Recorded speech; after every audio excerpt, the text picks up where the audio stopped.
Et bonjour, et je suis Cédric Vachon de Cap Métiers Nouvelle-Aquitaine, l'agence régionale pour l'orientation, la formation et l'emploi de Nouvelle-Aquitaine.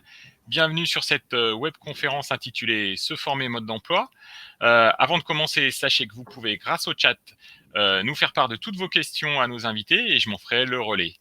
Je vous propose de démarrer avec les témoignages d'Arnaud Brosson et Jérôme Turmel, tous deux actuellement en formation et qui nous expliqueront comment ils s'y sont pris pour s'informer et accéder à leur formation.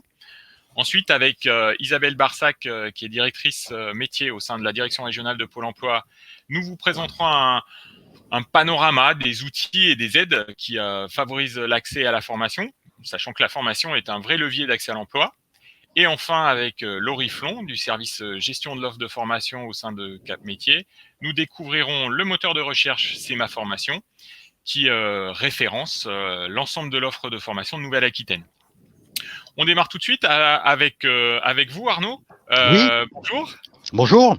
Bonjour. Est-ce que vous pouvez nous présenter votre parcours professionnel, vous présenter vous-même directement, et puis nous dire comment vous y êtes pris pour rechercher votre formation et pour y accéder. Oui, bien sûr. Arnaud, j'ai bientôt 50 ans. Mon parcours, un parcours juridique au départ, puis dans le travail social. Voilà, et j'ai notamment travaillé auprès de différents publics en maison d'enfants à caractère social, auprès de personnes handicapées. J'ai travaillé longuement dans l'adoption internationale également. Voilà, et sur de l'humanitaire. Et mon dernier métier était mandataire judiciaire à la protection des majeurs, donc des personnes qui sont sous mesure de protection, tutelle ou curatelle. D'accord. Voilà, donc j'avais une forte envie effectivement de me tourner vers un autre métier. Et j'ai intégré donc depuis le 7 décembre 2020 la formation donc de formateur professionnel pour adultes au centre de l'AFPA à Limoges. D'accord. Voilà. Et alors du coup, est-ce que vous pouvez nous dire un petit peu comment vous y êtes pris pour du coup trouver l'information déjà sur la Oui. formation et puis ensuite y accéder. Tout à fait. Alors écoutez, j'ai utilisé un outil très pratique qui s'appelle Raphaël, Rafael, sur lesquels effectivement je cherchais, puisque c'était un métier voilà, qui maturait en moi depuis de longues années. Et j'ai recherché sur ce moteur de recherche en fait toutes les formations disponibles en France sur le métier de formateur. Et mon choix s'est porté sur Limoges, au centre AFPA, romanais. Pourquoi? Parce que j'habite la Corrèze. Et donc, c'était pas très très loin de chez moi. Donc, c'était effectivement plus de la facilité, mais aussi pour des questions financières, bien sûr, de coûts, quoi. Voilà, donc mon choix s'est porté sur cette formation et c'est grâce effectivement à Raphaël que j'ai pu trouver cette formation.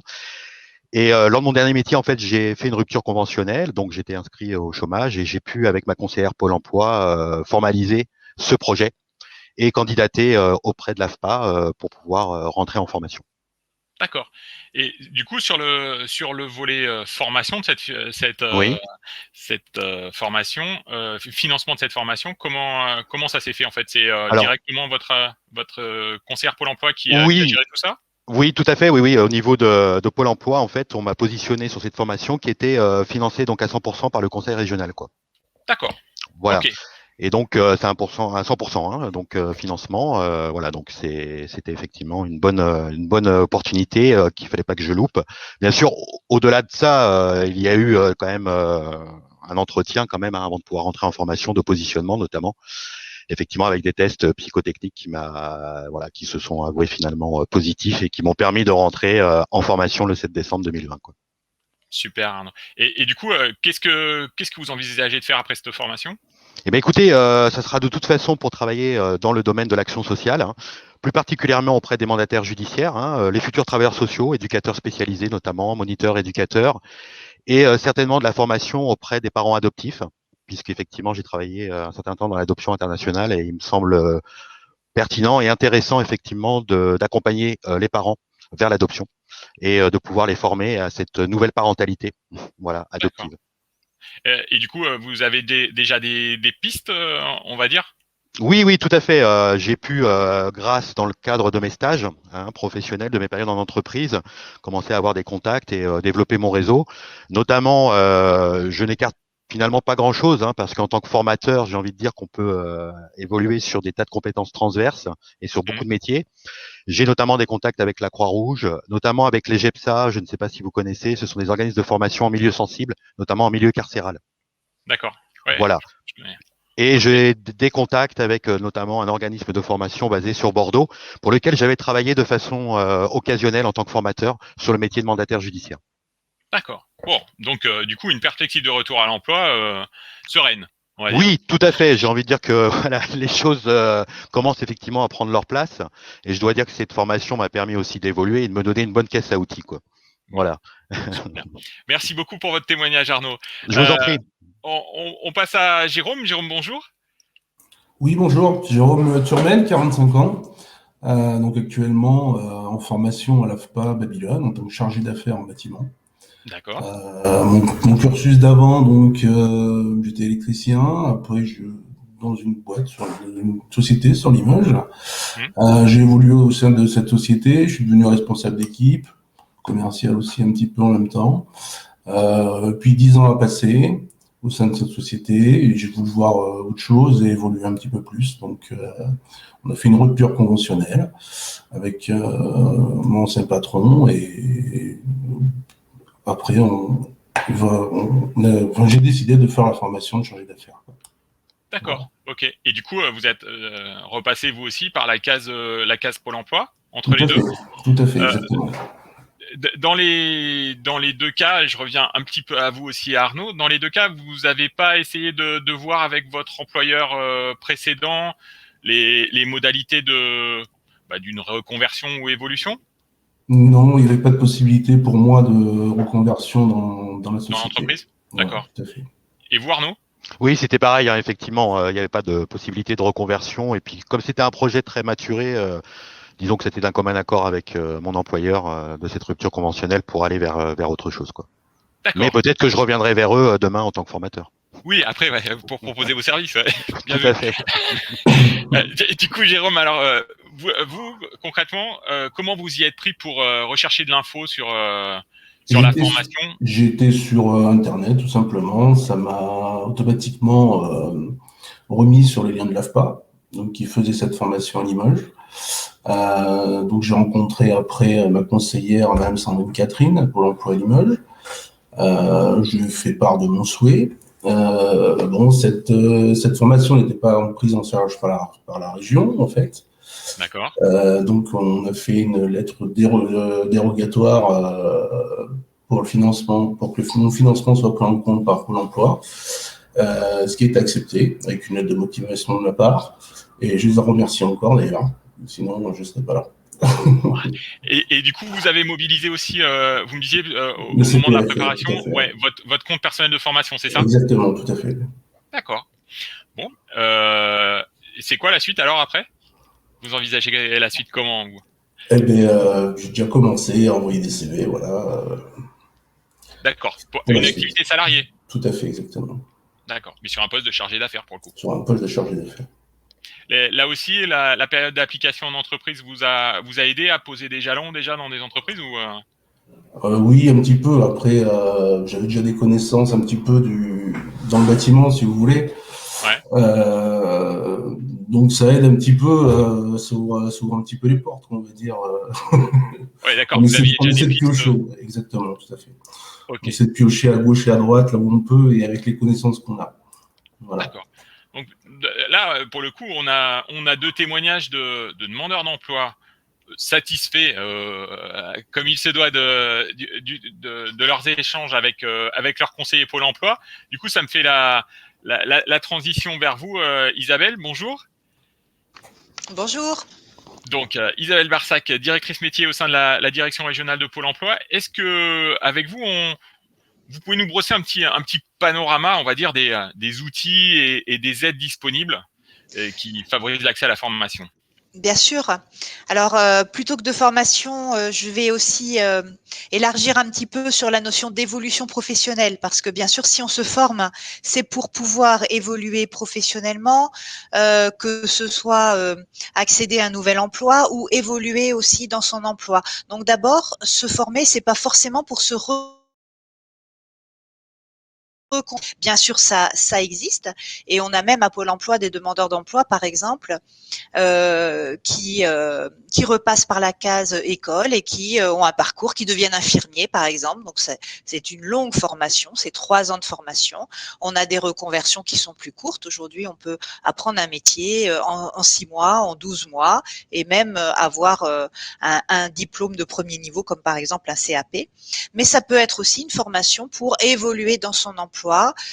L'exemple, c'est je suis par exemple chauffeur poids lourd en messagerie, je passe le super lourd, je passe certaines habilitations pour avoir davantage de contrats qui me sont offerts. Ça peut être aussi tout simplement s'adapter à un poste de travail. J'ai envie de travailler dans l'agriculture, mais je l'ai jamais fait. Eh ben, la formation va me permettre simplement en quelques jours, pourquoi pas aussi sur le lieu de travail, d'acquérir les gestes professionnels minimum pour pas me faire mal, pour être efficace, etc. Et puis enfin, il y a un dernier cas auquel on pense pas forcément aussi, c'est la validation des acquis de l'expérience, qui vont me permettre de faire une formation plus courte, plus légère que si j'avais dû reprendre à la base. Et aujourd'hui, par exemple, vous le savez, enfin moi je travaille en particulier dans le domaine de la santé, et on essaye d'inviter des gens qui ont déjà une expérience dans l'aide aux personnes âgées à faire cette démarche qui leur permettra, par exemple, d'accéder à un poste d'aide-soignant en faisant valider leur expérience. Donc on a tout un panel de solutions et d'objectifs dans la recherche d'une formation. Ce que je voudrais dire, c'est que on doit apprendre aussi à faire ses propres choix. Vous devez apprendre à faire vos propres choix. Vous n'allez pas vous former parce que quelqu'un de votre famille a fait cette formation et en est content, et vous n'allez surtout pas vous former parce que vous avez vu une publicité sur les réseaux sociaux. Et je voudrais tout de suite mettre un petit peu tout le monde en garde. Il y a des publicités en ce moment très agressives sur les réseaux sociaux, notamment parce que il y a des droits financiers associés au compte personnel de formation, et que donc on a tout un tas d'organismes qui proposent des formations à distance qui sont en fait juste des séries de vidéos à regarder et qui leur permettent de capter votre droit personnel à la formation, ce qui représente quand même facilement quelques milliers d'euros pour chacun d'entre nous. Donc méfions-nous aussi de propositions trop alléchantes. On se forme pas à un métier en cours à distance pour l'essentiel. On se reconvertit pas en regardant des vidéos. Donc déjà une prudence, et c'est pourquoi moi je conseille à tout le monde de se faire accompagner, et ça tombe bien puisqu'il y a un droit à l'accompagnement qui s'appelle le CEP, le Conseil en évolution professionnelle, et on peut aujourd'hui se faire accompagner, bien sûr si on est demandeur d'emploi. Il y a Pôle emploi qui est là, mais si on a moins de 26 ans, il y a le réseau des missions locales qui accompagne l'ensemble des jeunes. Si je suis cadre, c'est-à-dire que j'ai au minima un diplôme bac+4, bac+5, je peux me tourner vers l'APEC. Pareil, que je sois en emploi ou que je sois demandeur d'emploi, j'aurai un conseiller pour m'accompagner. Et enfin, pour les autres situations de personnes qui sont en emploi, que ce soit des salariés, que ce soit des indépendants, on a un organisme qui est là pour ça et qui s'occupe de conseils en évolution professionnelle pour les actifs. Donc, il reste un public pour lesquels aujourd'hui il y a encore des dispositions particulières, c'est le public des fonctionnaires. Bon, je ne sais pas s'il y en a aujourd'hui qui sont connectés. Mais en tout cas, cet accompagnement, et si vous voulez en savoir plus, effectivement, je pourrais vous montrer tout à l'heure le site. Donc c'est monservicecep.fr qui vous donne le numéro de téléphone pour prendre un rendez-vous, qui vous donne les lieux d'accueil, puisqu'il y en a plus de 100 sur toute notre région. Et encore une fois, c'est un service qui est gratuit et qui est ouvert à tous. Donc cet accompagnement va vous permettre de prendre du recul, de faire le point sur vos besoins, et d'aller chercher la formation qui vous convient. Parce que la formation qui vous convient, c'est le choix de la durée de la formation. Est-ce que vous voulez acquérir, est-ce que vous avez besoin d'acquérir une certification, par exemple un diplôme, un titre pro sur cette formation? C'est la qualité de l'organisme de formation. Et puis ensuite, bien entendu, ça va être toutes les démarches administratives qui sont liées à la formation.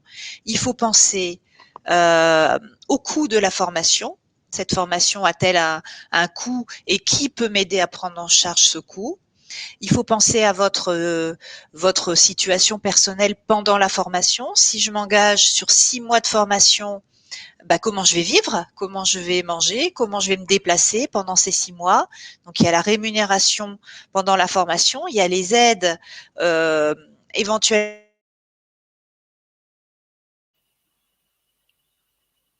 Alors, on a peut-être perdu Isabelle. Petit souci de connexion.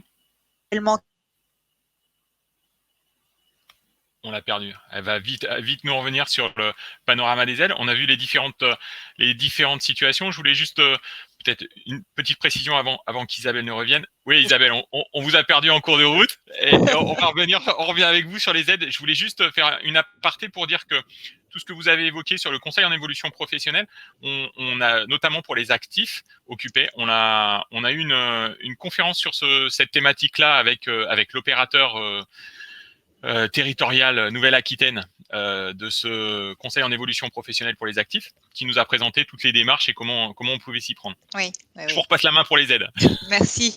Je vais parler des aides. Et puis avant ça, dans tout ce qui peut être embarqué dans le CEP, je voudrais dire aussi, pour les personnes qui se posent des questions, que faire une formation quand on est un adulte et quand on a eu une expérience professionnelle, c'est pas retourner à l'école. C'est pas reprendre un cahier, un crayon et se rasseoir sur un banc et écouter un professeur. C'est plus du tout ça aujourd'hui, la formation professionnelle. On a de la formation dans l'entreprise, on a de la formation en atelier sur des outils de travail, on a aussi des programmes de formation à distance qui ne sont pas des formations par correspondance ou des vidéos à regarder, mais vraiment des modalités pédagogiques à distance. Et puis, on a bien sûr l'alternance, donc tantôt en entreprise, tantôt en organisme de formation. Donc, je voudrais dire peut-être pour les publics qui détestaient l'école, qu'il faut aussi penser à donner une chance à la formation. C'est vraiment le bon moment. On sait que le marché du travail a des difficultés en ce moment et on n'a jamais eu autant de moyens pour former notamment des demandeurs d'emploi et notamment les demandeurs d'emploi qui justement sont pas allés très loin à l'école, qui n'ont pas, par exemple, eu un bac.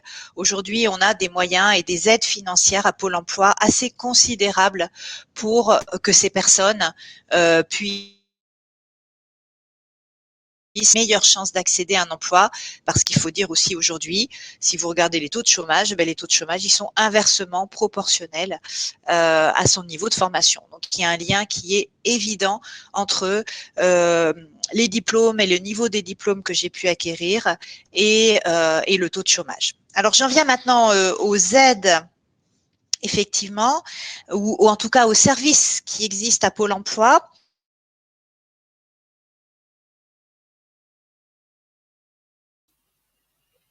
Décidément, on n'a pas de chance avec la connexion. On a des petits soucis de connexion. On attend qu'Isabelle revienne parmi nous sur cette présentation des services.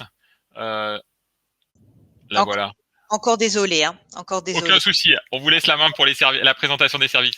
Voilà, si j'y arrive en premier lieu.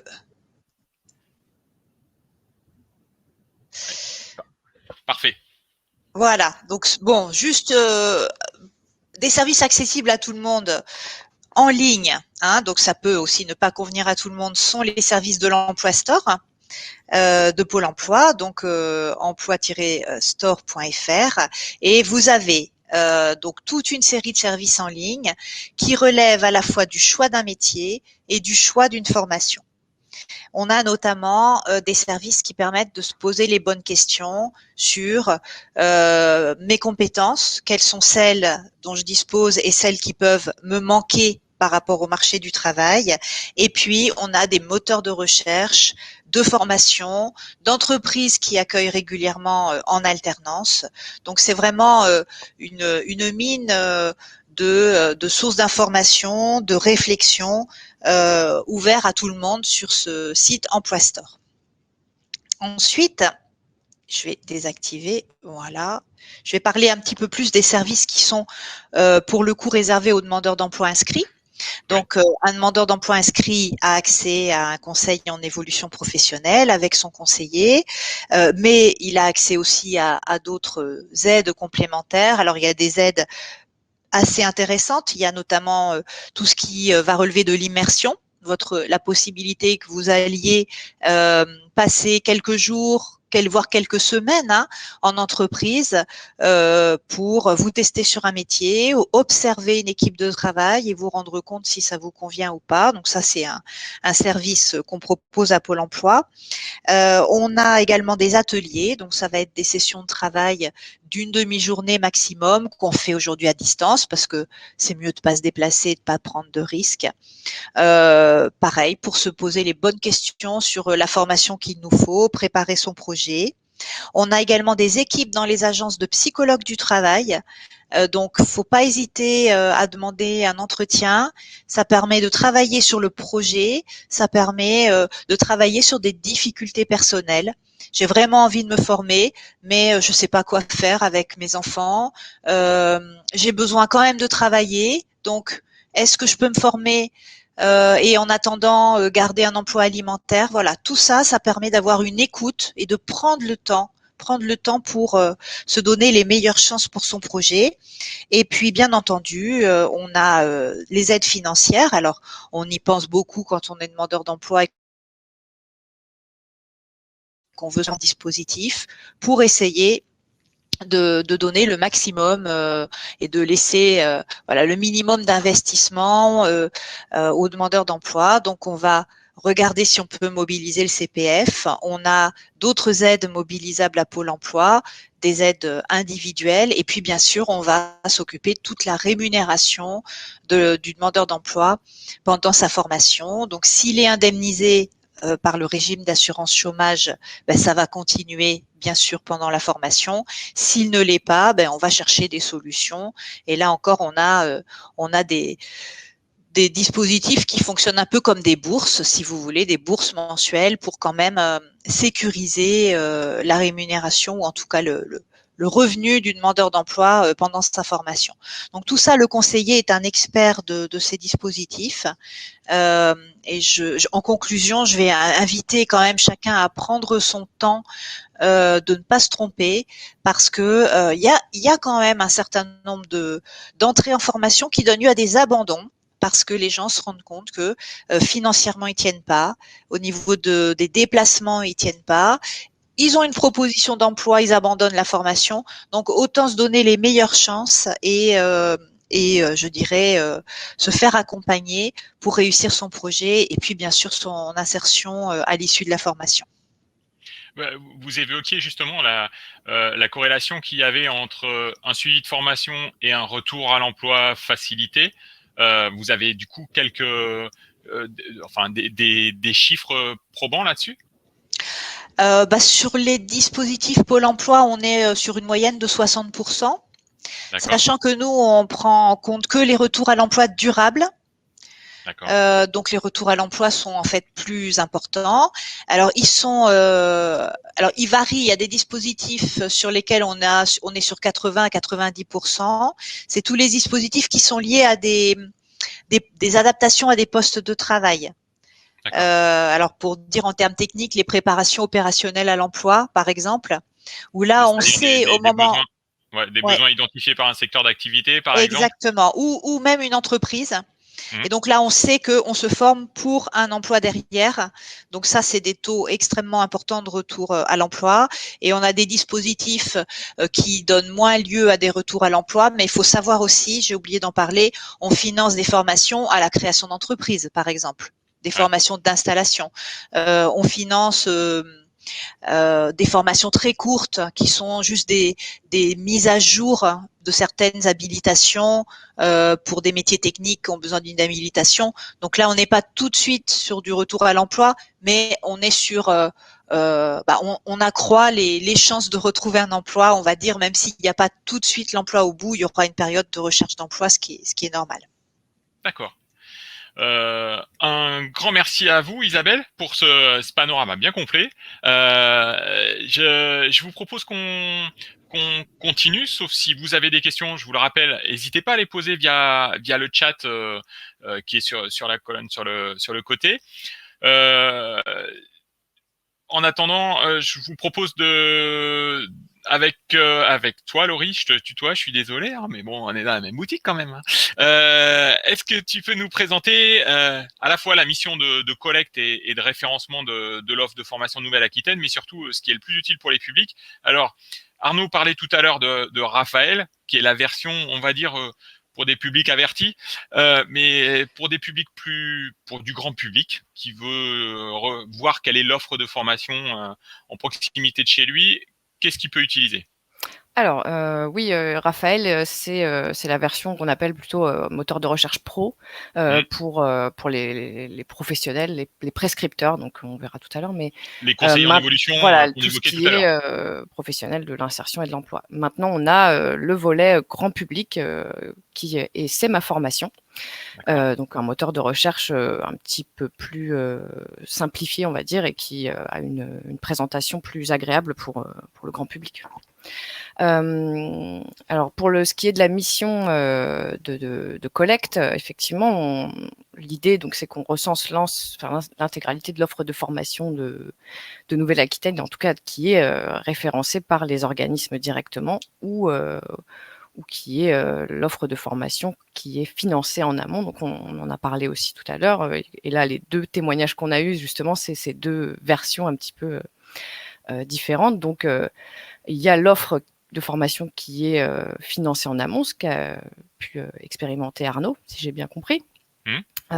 Et puis, l'offre de formation avec un financement individuel à la suite de, effectivement, un dossier avec Pôle emploi, donc ce qu'a fait Jérôme. Alors, pour présenter un petit peu tout ça, alors il faut que je partage mon écran aussi. Vas-y. Quelques petites secondes. Hop.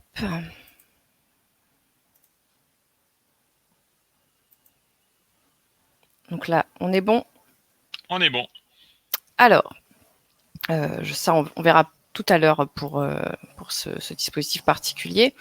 Donc oui, l'idée c'est que ici sera présentée l'offre de formation avec différentes modalités de financement. Alors je suis désolée si vous entendez, évidemment c'est juste quand je parle que j'ai quelqu'un qui passe avec la tronçonneuse à côté. Pas de souci, ça s'entend va pas trop. Ouais, d'accord. pas de problème. Donc, on part de cette modalité de recherche assez simple, hein, un champ où on peut indiquer un mot-clé, le métier, le diplôme. Donc, voilà, ça peut être assez large comme entrée pour la recherche. Et puis, on précise un lieu pour avoir un cercle géographique. Et ensuite, seront affichés les résultats. Et avec ces résultats affichés, on peut avoir des informations sur le financement et du coup, vers qui se tourner éventuellement. On va prendre un exemple très concret, hein, comme ça, voilà, que je me suis préparé des petits exemples. Et si on met, hop.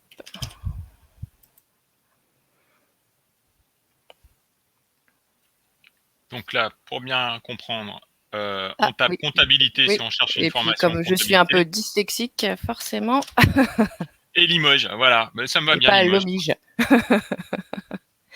Alors, donc dans nos résultats, on a déjà assez large une première série de réponses qu'on peut filtrer. Voilà, donc on a un ensemble de filtres qui peuvent se cumuler. La formation professionnelle initiale, alors voie scolaire universitaire, donc là je pense que c'est pas trop ce qui va nous intéresser pour le public aujourd'hui, mais on va être plutôt dans la formation professionnelle continue. Et éventuellement, on peut afficher les contrats d'apprentissage dont on a parlé tout à l'heure aussi, qui sont ouverts à des publics plus larges que juste voilà, la formation initiale. Pardon, je te coupe. Ça veut dire qu'en tant que parent, par exemple, on peut utiliser aussi ce moteur de recherche pour rechercher une formation pour ses enfants qui sont encore dans le cursus scolaire. Voilà. Pour voir comment ça évolue. C'est ça. Ok. Alors, c'est la Ouais, formation initiale professionnelle, professionnelle, mais oui. c'est quand même Oui. toujours la voie scolaire universitaire. D'accord. Donc, si on, voilà, admettons, on veut filtrer pour avoir un petit peu moins de résultats, on peut aussi indiquer si l'on veut que cette formation soit certifiante, diplômante. D'accord. Le niveau d'entrée requis, si on, voilà, à l'entrée en fait, le niveau de diplôme qui est requis à l'entrée et le niveau de diplôme qui sera délivré à la sortie. Voilà. Ouais. On peut aussi filtrer sur les modalités d'enseignement. Alors bon, actuellement, il y a effectivement énormément de formations à distance, mais voilà, il y a de toute façon des formations qui se font à distance, quel que soit le contexte sanitaire. On peut indiquer si on souhaite mobiliser son CPF. Mhm. Et puis donc les financements sous condition pour les demandeurs d'emploi. Donc c'est là le financement en amont. Donc là on filtrera, on n'aura que les formations qui seront déjà financées. Donc sous condition, évidemment, c'est toujours à voir après selon les cas et le cas particulier de chaque personne. D'accord. Sachant que, juste une petite parenthèse, sur les formations qui sont financées en amont, grosso modo, il y a 2 gros financeurs, c'est ça? La Voilà. région et Pôle emploi, sur des formations qui, entre guillemets, correspondent à des secteurs d'activité sur lesquels qui sont en tension. Prédéfini, voilà. Voilà, qui Tout sont à un fait. peu en tension et qui recrutent massivement et qui ont plus de main-d'œuvre qualifiée en stock. C'est ça. D'accord. Et du coup, là, la nouveauté qui est sur un territoire d'expérimentation jusqu'à la fin de l'année, donc au 31 décembre 2021, c'est la candidature libre en opposition à donc certaines formations, donc celles qui sont financées en amont, qui font l'objet normalement d'une inscription par un conseiller. Donc voilà, là, pour certains territoires et pendant un temps d'expérimentation, je vais vous montrer après la possibilité de s'inscrire de manière autonome. D'accord. Alors, si on prend, on va déjà regarder une fiche de formation, comment elle se compose. Donc, on a l'intitulé. On est toujours dans la formation professionnelle continue puisque j'avais filtré au départ. Le niveau d'entrée, donc s'il y en a un requis, il est inscrit ici. Et l'organisme de formation. Une fiche, donc elle va décrire les objectifs, la validation, le programme. Alors ça, c'est des informations qui sont saisies par les organismes de formation, donc ça peut être assez détaillé parfois, comme souvent succinct, assez synthétique. Enfin ouais. voilà, ça dépend de ce que l'organisme a fait. Ouais. On a les conditions d'accès qui sont importantes puisque c'est là où on va pouvoir savoir si on est du coup, si on peut postuler à cette formation, alors soit de façon autonome ou pas.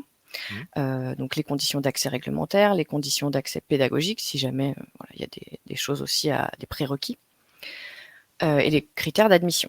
Voilà. Ensuite, on a les sessions qui vont être listées. Donc c'est vraiment les dates et les lieux. Là, c'est concrètement où va se réaliser cette formation. D'accord. Et les contacts. Donc dans le cas de formations qui ne sont pas financées en amont, donc là on voit qu'il y a effectivement pas de logo financeur sur le côté. C'est là que ce sera affiché.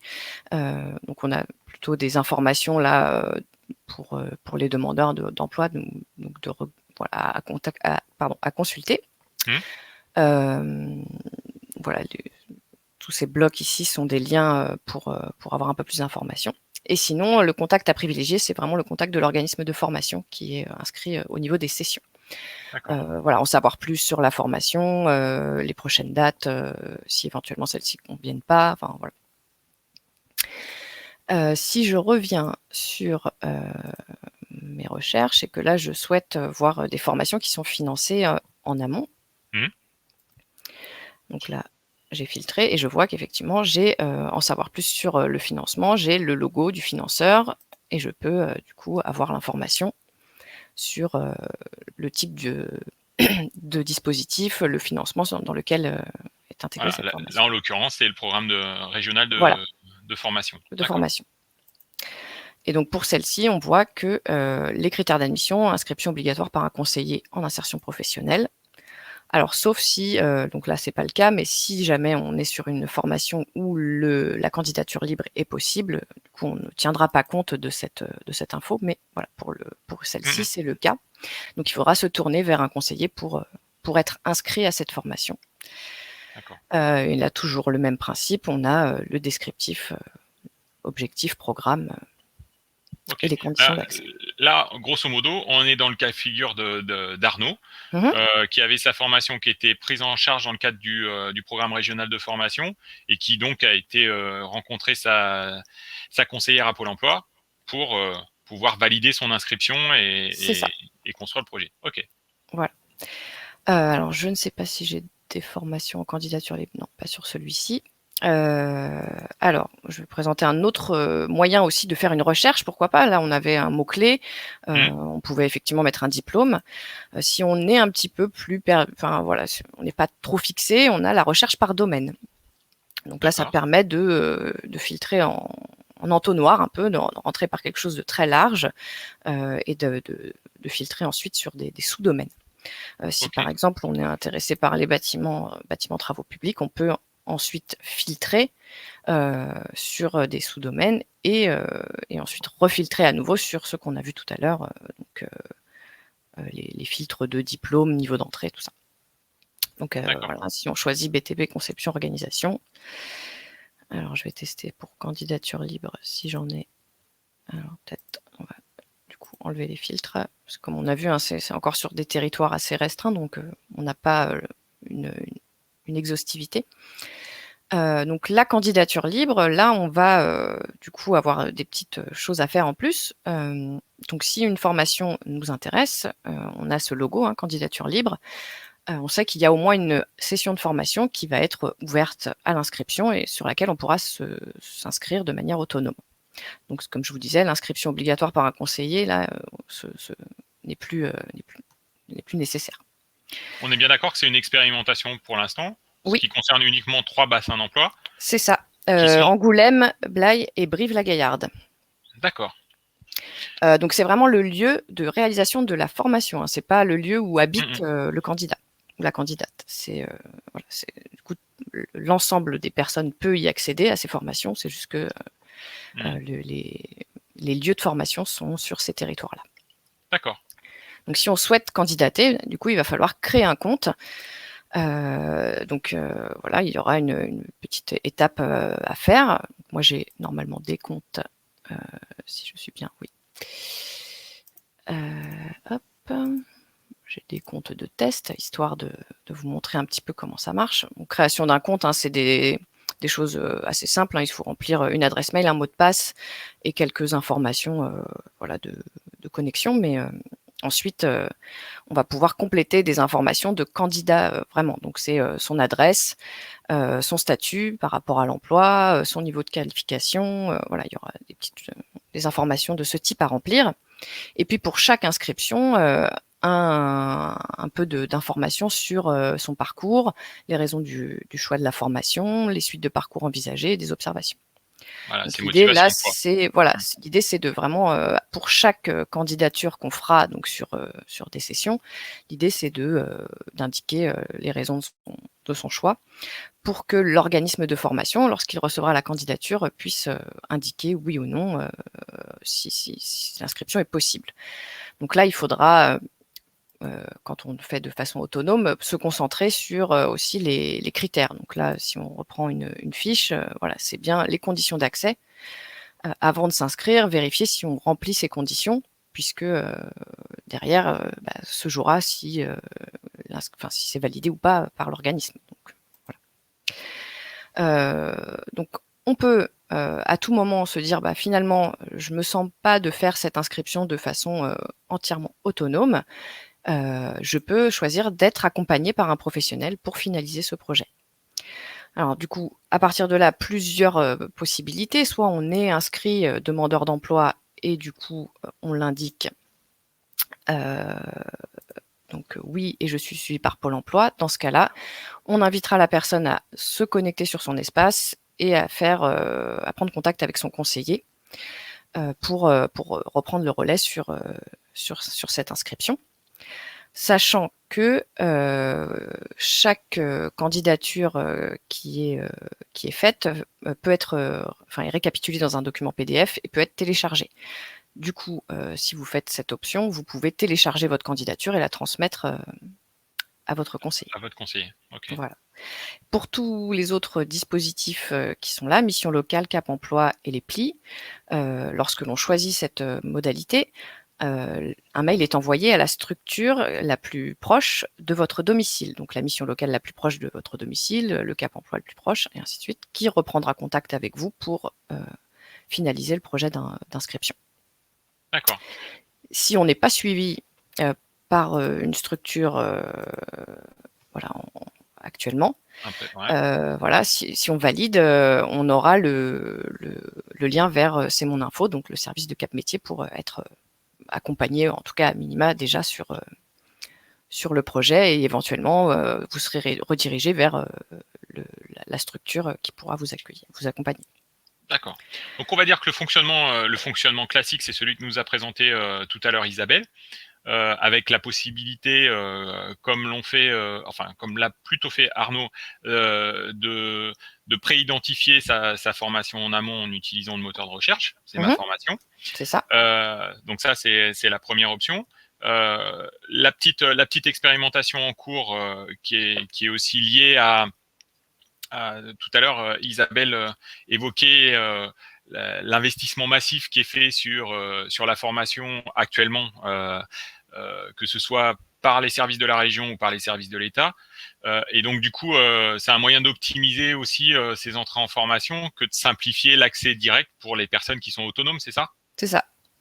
Oui, l'idée, c'est de généraliser cet accès et du coup de le rendre plus facile. Et après, à chaque personne de faire en fonction de ses possibilités et de son degré d'aisance, on va dire, avec ça. D'accord.